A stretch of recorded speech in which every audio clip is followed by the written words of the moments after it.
Good evening and welcome to the Public Services Committee meeting. The meeting will start in 30 seconds. Thank you.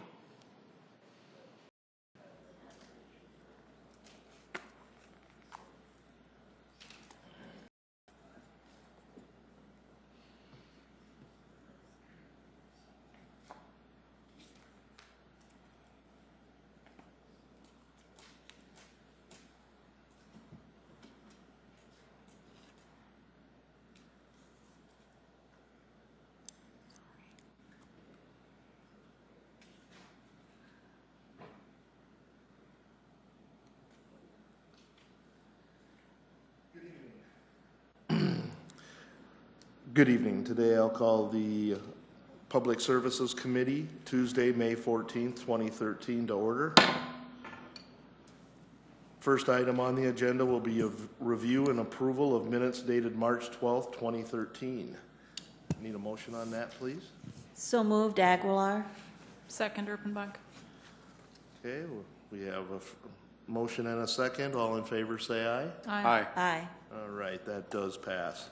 Next on the agenda will be review draft of Board of Health Ordinance revisions. We will have Jill Franken, our Public Health Director. Thank you. Jill Franken with the Sioux Falls Health Department. Jill, can you turn on the mics, please? The red buttons. Thank you. There we go. How's that? Great. Again, Jill Franken with the Sioux Falls Health Department. What you have today before you is changes to our board structure that we bring to you for your consideration. For as many years as I've been part of the health department and far before that, we have had integrated and combined structure for our Sioux Falls Board of Health and our Falls Community Health Governing Board within that Board of Health. So currently what we have in Ordinance is that we have a 15-member Board of Health, and 11 of those members are Falls Community Health Governing Board members.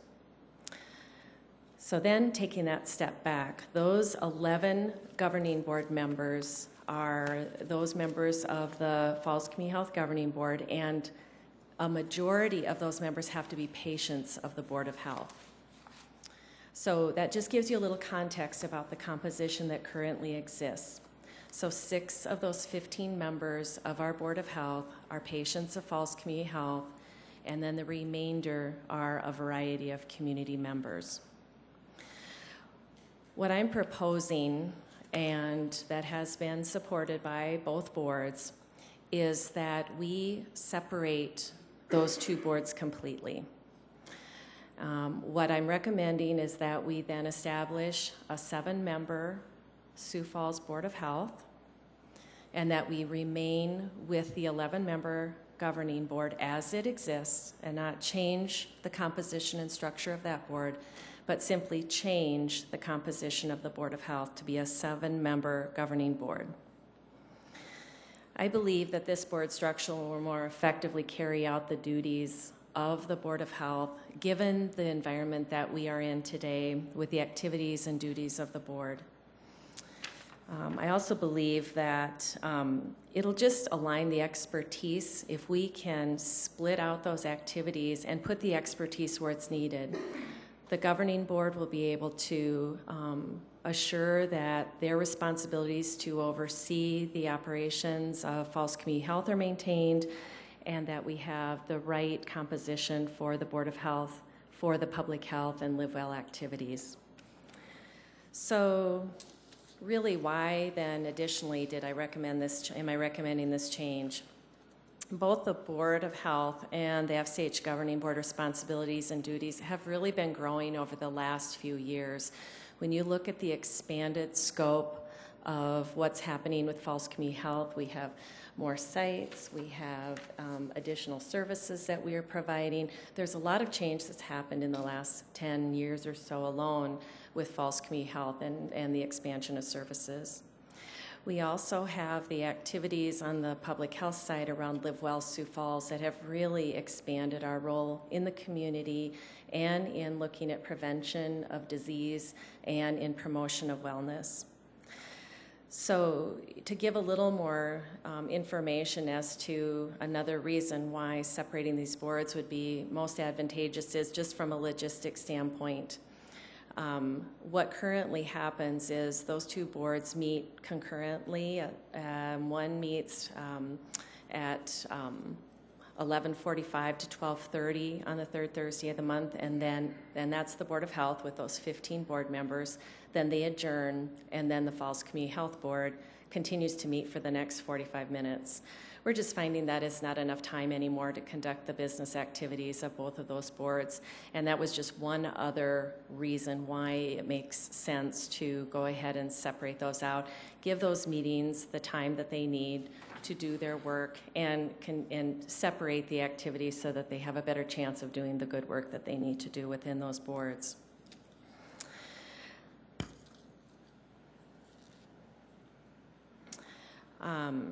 Additionally, in evaluating the scope and responsibility of each board, it really isn't essential any longer that the Board of Health be comprised of the Falls Community Health board members.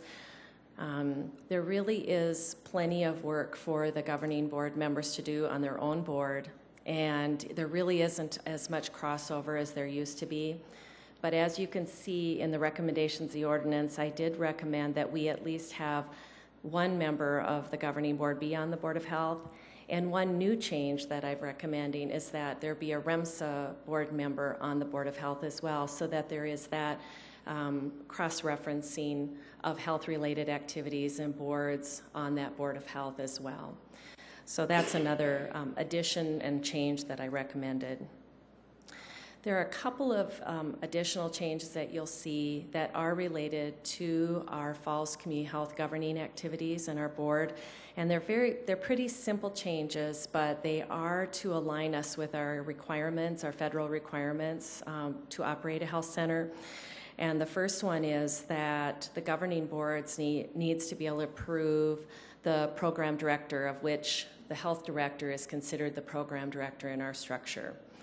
And so we changed the ordinance to be able to reflect the fact that the governing board would have to be able to approve that at one of their meetings, the selection of the program director.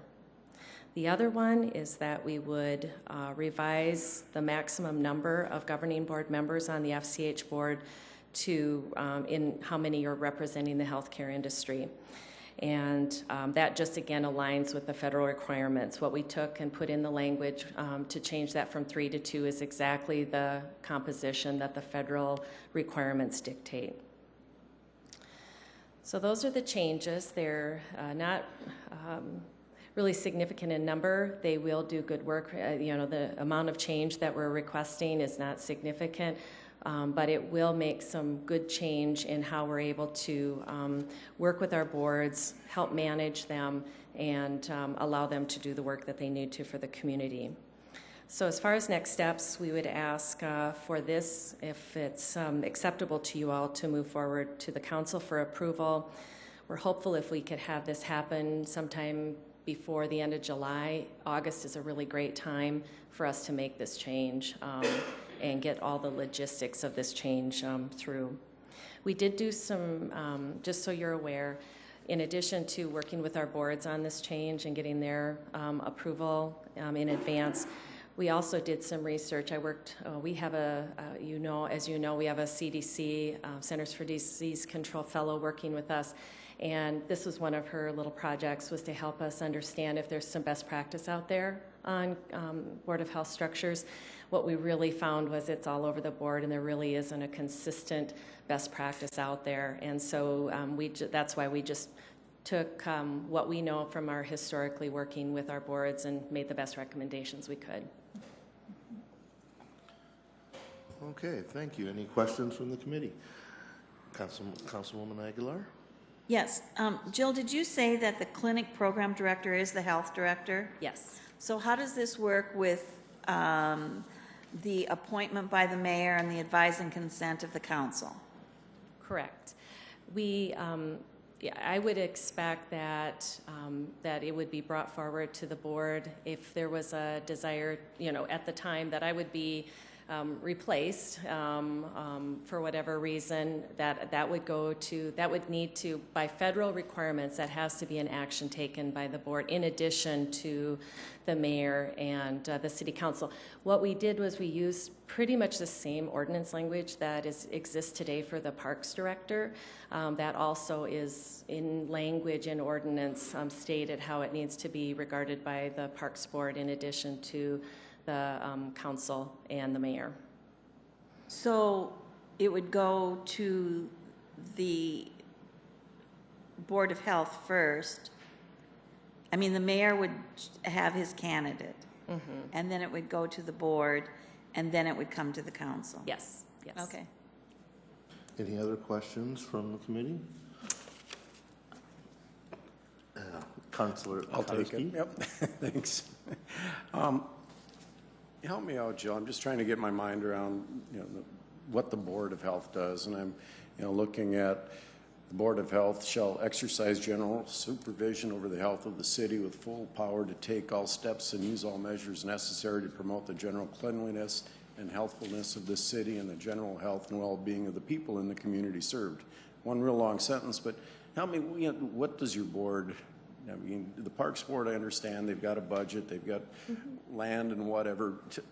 Help me out more with what your board does. The Board of Health is much more of a board that advises our activities and then also provides that feedback loop on programs and services that we're putting out. But they do create policy where needed and also resolution for such things as rabies vaccination. They did a lot of work just a couple years ago on revising and working. We worked with the police department and animal control on licensing and rabies, and that resolution then was brought forward as far as how we would vaccinate and recommend vaccination of our animals in our city, and then how we would license around that. That's just one example of an activity that they would.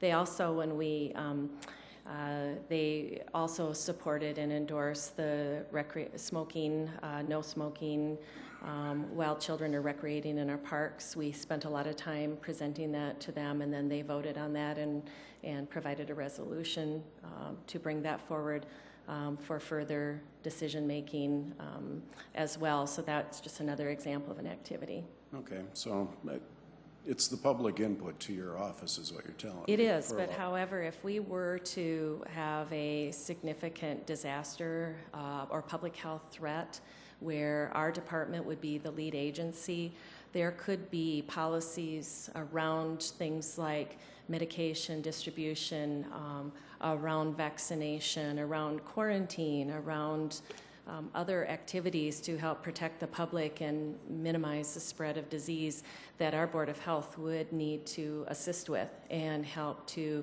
approve policies. And that's why some of those things are written into the ordinance as they are. Thank you. You bet. Councilor Urfenbach? Thank you. I spent a little time with Jill when she was first talking about this for council, and I appreciate this idea of unweaving the web that is these two boards. It really didn't appear efficient to me, and so I'm really glad to see this happen. The other thing I'm liking is this going to fewer people who would be directly in the healthcare industry. I like that idea as well. And then my one question is, I know what they do, but I never, ever remember what REMSA stands for. We need to say that one out loud. What's that one again? Regional Emergency Medical Services Authority. Regional Emergency Medical Services Authority. Okay. I'm glad to see them come into this as well. You know, we hear you talk about them so much. It's good that those boards work together, so I appreciate that. I like this. I think this is where we need to go. I hope the committee supports it. Yep. Any other questions from committee members? I have a couple questions on this. With the 15 members of the governing board, you have at least one member that is a patient, I believe. Is that correct? Or at least one? There are 6 actually that are patients of Falls Community Health, and that is of those 11 governing board members. And of those 11, they also comprise 11 of the 15 Board of Health. I say this way because it just helps you to understand how complicated the current structure is. Yes. So then, as we go down to the 7 Board of Health members, and there is supposed to be at least one member from the Community Health Governing Board, are we still going to try to keep at least one person being a patient of that when we go to the next level there with the 7? I would not guarantee that on the Board of Health there would be a patient, but there will be always 6 patients of the 11 Falls Community Health Governing Board board members. So I didn't write it to require that to be a patient, but that would certainly, that board member that's coming from the governing board for Falls Community Health that would serve on the Board of Health would certainly be representing the majority patients as well on that board. Okay, thank you. I don't think we have any other questions. One other question then. How are they, and I'm just skimming again, but how do you decide who that person is from the Falls Community Health group to the Board of Health? Sure. Not to restrict it and keep it, and require it to be too restrictive. What will happen is that every year when they are voting on their chair and vice chair, they'll also vote for who is going to be the rep to serve on the governing board. Yeah, and that will be for both REMSA and the Falls Community Health Governing Board. Good, I like that. Yeah. Well, thank you, Director Franken. Yes, We thank you. appreciate your time. All right. Do you need a motion? Well, I just wanted to ask if there was any public comment, anyone that was with an interest of this, just to see if we had. All right. Then, yes, I would look for a motion on this. I would move that we send this to the full council as it is. I would second that. Okay, all in favor say aye. Aye. That passes 4-0. Thank you. Next on the agenda will be the Transit Fare and Operations Analysis by Sam Turlock.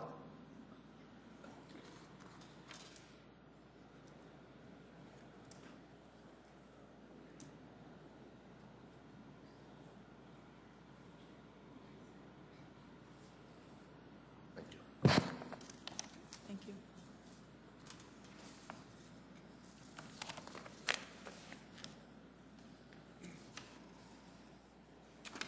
Sam Trebelcock, City of Sioux Falls Planning Office. What I'd like to focus on, and I think this is what, and I can go whichever direction you'd like me to, is I think what you'd like me to focus on is the resolution on limiting paratransit service hours. And I'll go into, we talked about a little bit of informational in terms of the fare and operations analysis, why we're looking at doing this, and I'll specify into that. Right now, I think Tierra's had talked about a little bit too, we're over capacity on paratransit, especially during certain hours of the day, in peak hours. In some cases, we're doing over 600 rides a day on paratransit. Over 500 rides is tight. When we're doing over 600 rides a day, and during those peak hours, we're having, Sioux area Metro is having difficulty in doing it safely and not hurrying, and making sure that it's done within the half hour that's required by federal law, that time period. We need to provide a ride within a 30-minute window. That's becoming more difficult. This is obviously adding stress to staff. We know this is an important service, so we don't take this lightly by any means. But over the last couple of years, it's becoming more and more evident that we need to do something. So the question has always been what? How do you do something? And that's where we talked about, we know that our requirement by federal law is to provide a comparable service within 3/4 mile of a service area of the fixed route. That's where that 30-minute window is required. That's where we need to provide that comparable service. We do have an area outside of that 3/4 mile area which is in the map that I provided to you, and I could certainly bring it up again in the presentation, but there's an area outside that 3/4 mile area that is a local area that we provide service really beyond the requirement. Now, we think that's still an important area to provide service. We're not trying to say that we still shouldn't try to provide that service. We'd love to provide that service at the same level. But we know that we have to prioritize at this point based upon where we're at. And so that's kind of where this resolution is coming from, is that we need to prioritize our services to that inside the 3/4 mile area. Outside the 3/4 mile area, what we're talking about doing is not cutting off service, but limiting it to certain times of the day. And that's typically in the peak hours and after 6:30. So like I said, it's the prioritization that we think is really important. And I'll go through this resolution so everybody understands, because not everybody has it here. The resolution is, whereas there's been a difficulty in maintaining acceptable Sioux Area Metro paratransit service levels due to capacity issues on the paratransit system, and whereas the Sioux Area Metro is required by federal law to provide comparable paratransit services within 3/4 mile of a transit fixed route, therefore the following changes to Sioux Area Metro paratransit service shall include the following. Limit the service coverage area during peak travel times, and that's between 7 and 9 a.m. and 2 and 4 p.m. to locations within the 3/4 mile service area fixed route for current subscription trips. Limit the service coverage area after 6:30 p.m. to locations within 3/4 mile of a fixed route. So again, if you're outside of a 3/4 mile area, we would try to, and Sioux Area Metro would try to move you to a time that is off-peak. And then also, we would not accept any new or modified subscription trips to and from locations that are beyond 3/4 mile of a fixed route. Now, what that means, subscription trips are trips that are scheduled for every day, for certain days, certain times, all the time. You know, it's a scheduled trip. What we're saying is we'll keep those subscription trips if they have one now, but any new or modified outside that 3/4 mile area, we're not going to make those modifications because it just continues to create capacity issues. The process that we had in making a service change was that we needed to work with the Public Transit Advisory Board. We did that. We had some meetings with stakeholders also, and we held a public hearing, and the minutes for that are also included in the packet. I handed around the minutes from that meeting, from that public hearing, and you can see then some of the issues that came up from the public. We did have quite a few members of the public there. We probably had 15 to 20 people there. Beyond that, again, we don't, it's not anything that we want to do, but we know it's important to prioritize, and we want to be able to do things safely. Beyond that, I would take any questions you have. Questions from the committee? Councilor Karski? Do you have numbers, Sam, on what the ridership is now from the 7 a.m. to 9 a.m. and 2 to 4 p.m.? I mean, are we going to be doing a real severe cutback? Well, what we think we'll be doing, and those are our peak hours, and certainly could get those for you. I don't have them right off the top of my head, but what we'll be doing is asking people to have rides, you know, at different times. So if they typically have a ride that they take at 8 o'clock, we would say, could you do it rather at 9:30? And the same thing in the afternoon. And 3 o'clock, could you do it at, 4:30 or 1 o'clock? So when you say limited, you're going to be telling people that currently are doing it that we can't do it anymore, or? And this is just outside that 3/4 mile area. Okay. And if I could, one more. Please. I received an email from a neighbor of mine out on the west end of town, and he said when he moved into his apartment that he was like a block away from a fixed route, and then the fixed route changed, and he's lived there for years. He said this is going to have a quadriplegic, very severe effect on his ability for transportation. How do we address that type of thing? Well, again, what we're trying to say is that if he's still within the paratransit service area, he's just going to have to find a time that will work off-peak. We're not telling him he cannot utilize the service. There's been a little bit, and we heard that a little bit during our PTAB meeting, that people, when they came to the meeting, they said, well, we're not going to be able, no, you can still ride. And we did hear some people were concerned about that they have a very specific time they need to be places, but we also know that we have very specific capacity and safety issues that we need to keep in mind. So we're trying to balance those two things with this. So it's more of a change then. And one last question. For certain areas like that, you had mentioned during our 4 o'clock meeting, informational meeting about some fixed routes, maybe because you have certain drop-off points that are very popular where they achieve that type of thing. Is that still, would that be resolved by this during those times?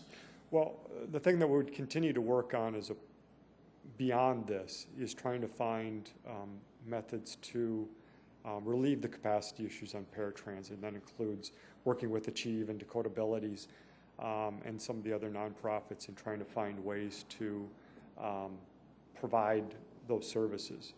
In a lot of cases, Dakota Abilities and Achieves, they have their own vehicles. How can we better make use of those vehicles? How can we perhaps better utilize our fixed route buses for, in some cases, we know that there's maybe some people that work, that are Achieve clients that might be able to utilize that. And we've been working with them, and they're actually really excited about the idea of a tripper route for them. So it's things like that we'll continue to work on.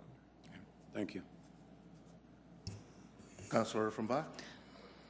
You've used the word tripper several times, and again, here I am going, you that? throw me with the, talk about what a tripper is, and what would that, how do we do that, and how does it help those folks?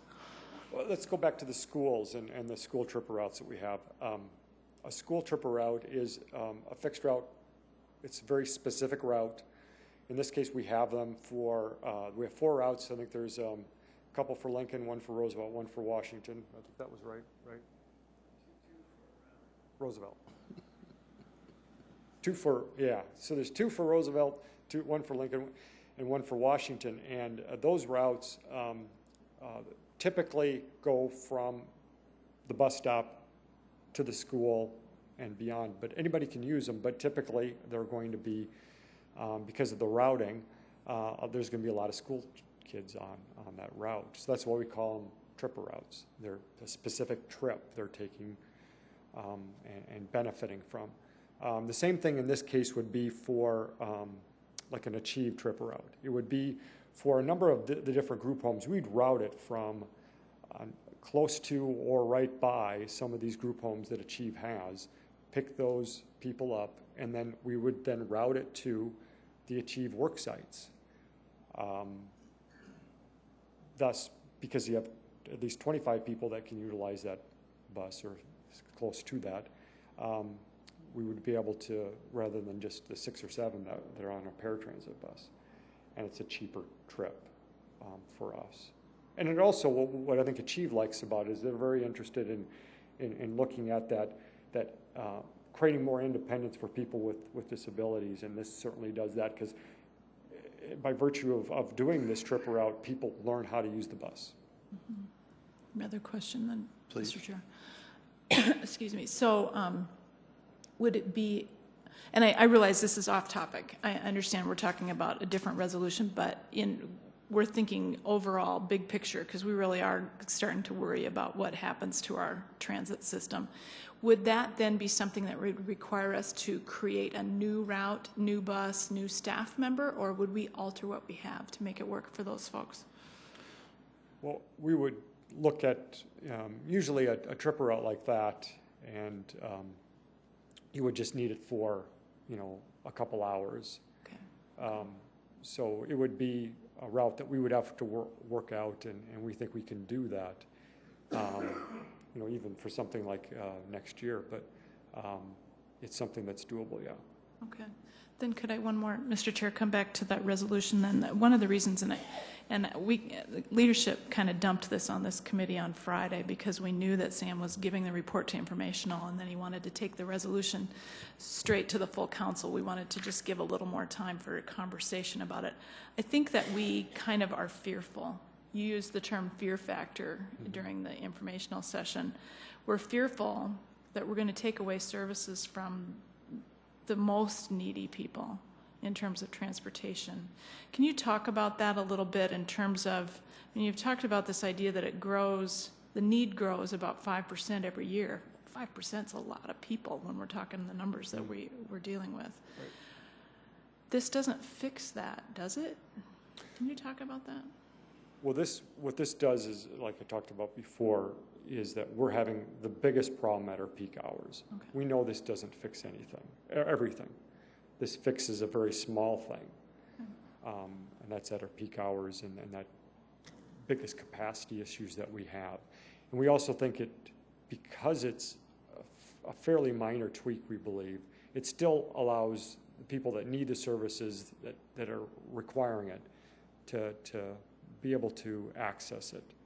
Maybe not at exactly the same levels that they do now, but they still can. So we think it's a pretty good compromise in that matter. Now, what does it mean long term? And that's what I talked about at the 4 o'clock meeting. Yeah, there's issues. There's no doubt about it that we have to find ways long term with paratransit to curb this capacity issue. We can continue to, if we wanted to, and we talked about it in between, just staff. And by the way, I have Tiara Zalanum, the paratransit manager, and Eric Meyerson, the general manager, here too. We could fund a new paratransit bus every year, and then we could fund a new employee every year to keep up. That's what we'd do to keep up with capacity. We can do that, but it's going to be rather spendy to do that. But we know at some point we'll be up to, 40 vehicles? Mm-hmm. If we keep doing that over the next 20 years. And that we have, 23, 24 right now, and so you know where you're going to get. Councilor Aguilar? Is our paratransit system similar to other communities our size? No, not usually. I mean, I can't say that there are not other communities, and that's one of the things I was highlighting is that most communities, their paratransit budget is, half of what the fixed route budget is. So some of the services that we are providing go beyond what other communities our size does. Right. When you start talking about additional tripper routes and the like, is that a common occurrence within other communities? I don't think it is. It's something that really came out of our route analysis to look at. And we were trying to find ways to really, if you think about it, try to find ways to get people to utilize the fixed route bus and say, hey, this can work. Because right now, they are so used to the paratransit service and it works for them. They're like, if I make a change here, is that person going to be able to navigate to the bus stop without confusion? Are they going to be able to do it without difficulties? Yeah, we totally understand that, but at the same time, we know other communities are doing it. Councilor Karski?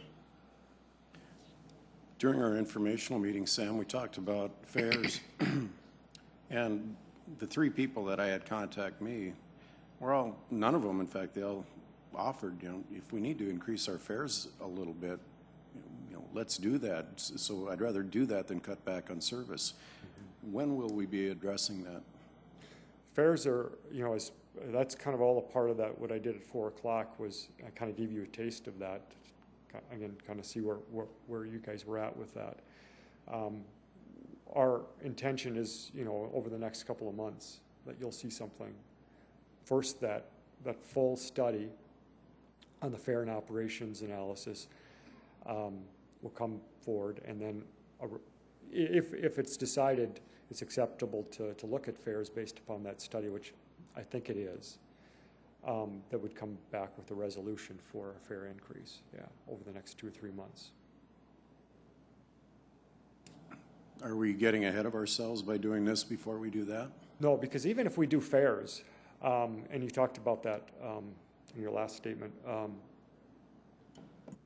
there's no way it's gonna pay for the full amount that we're doing. I mean, it's $23 a ride. So we know right now we're at $2 a ride that we're getting in revenue. Probably we'll be at somewhere around that $1.50 for a fixed route going to that. We're at $3 a ride. Okay, now we're $1 more a ride versus 23. We're not. It's a very small bite. Yes. Yeah, it helps. All of it helps, but it's still going to be on the demand side that so much of the issue that we need to continue looking at, unless we want to just keep throwing money at it. And we don't think that makes it very sustainable, a fixed route basis. And what we're worried about is that we then, or all of a sudden, you're going to ask us, bottom line, make the budget work, and we're going to have to cut a fixed route somewhere. That's what we're worried about. Okay, Sam, I got a couple questions also. With our paratransit as it sits today, on a daily basis, how many ambulatory people do we transfer in paratransit?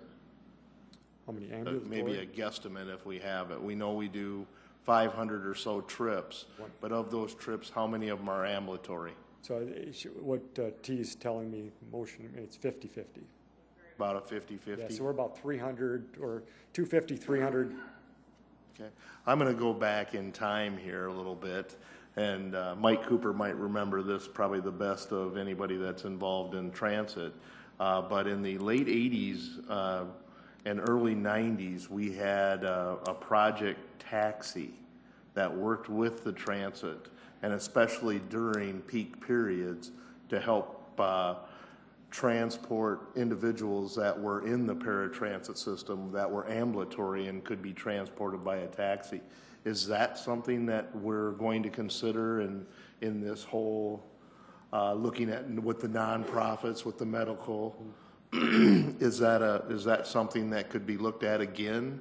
Well, the things that we've talked about with with Achieve, we looked at the trip route and we asked them, and they were excited. They were going to look at it. They were going to take it to their directors. That was one thing. We also talked to Project Car. In some cases with volunteers, could they, in some cases, take some of the rides? And there was some good discussion there. So I think things like that make a lot of sense. We just met with Meals on Wheels. Is that a possibility? So we're doing the coordination. We think that's important.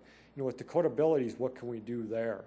I think the best thing we can think of in a lot of cases is how can we get better utilization of their vehicles. Right now they have difficulty in finding qualified drivers, and they have vehicles. They're utilized, but probably not at all times of the day. But I guess once again, getting back to this, we're looking at these peak periods, morning, evening. Basically, school goes in, school gets out, or Achieve is, transporting Achieve students and employees to their sites. So once again, I look at this and this is something that I've been a proponent of since I worked there, is that, going together with these nonprofits, with the medical community, with Achieve, Project Car, but I also think that we need to also take a look at, those for-profit companies too that could assist us in these time periods, not throughout the whole day, but at least during those peak periods. And maybe something like I said, at least reviewing what Project Taxi did back in those days, how we did it, whether it was an RFP, how they basically charged us, what we allowed them to charge, would be something that you have those vehicles here. We have a growing taxi community in our city, which happens to be one of the things that this committee is looking at also, is the taxis. So I really encourage the Paratransit group and planning to just take a really hard look at that and see how that could assist. Yeah, certainly will, yeah. Any other questions from the committee? Do we have anyone in the public that would like to have any comment or statement to make on this issue? Okay, thank you, Sam. Thank you. All right, we have open discussion. Do we have any issues that need to be brought up at this time? Can I ask a question about what's going to happen to that before we, that's my open discussion, I guess. I think it's been scheduled on an agenda. Is that correct, Sam? I thought it was It does on go a, through. Okay, never I mind. thought it was Thank you. already on a It's printed in schedule red also. in front of Yeah, me. it's on for the 21st, Great. next Thank you. Tuesday. Thank you Okay. very much. Thank you, Sam. For those that were here to hear any of the conversation that we've had on the fire ordinance, the sprinkler ordinance, that was taken off of the agenda due to that we didn't have our building services or fire personnel available. Jim David, could I get you up here for a moment?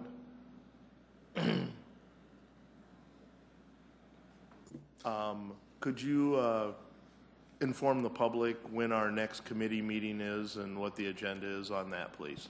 Sure. The Fire Sprinkler Task Force will meet tomorrow at 9:30. The discussion will be based on primarily on the trade-offs for those multifamily buildings that do install sprinklers, 6 units or more. And so that would be the main part of the topic. Tomorrow there may be some discussion on the finding from the Building Services Department that there is a existing state administrative rule requiring sprinklers in 6 units or more. So I would expect that that topic will probably come up also. Thank you, Jim. Thank you. With that, do we have a motion for adjournment? So moved. Second. All in favor say aye. Aye. This meeting of the Public Service Committee is now adjourned.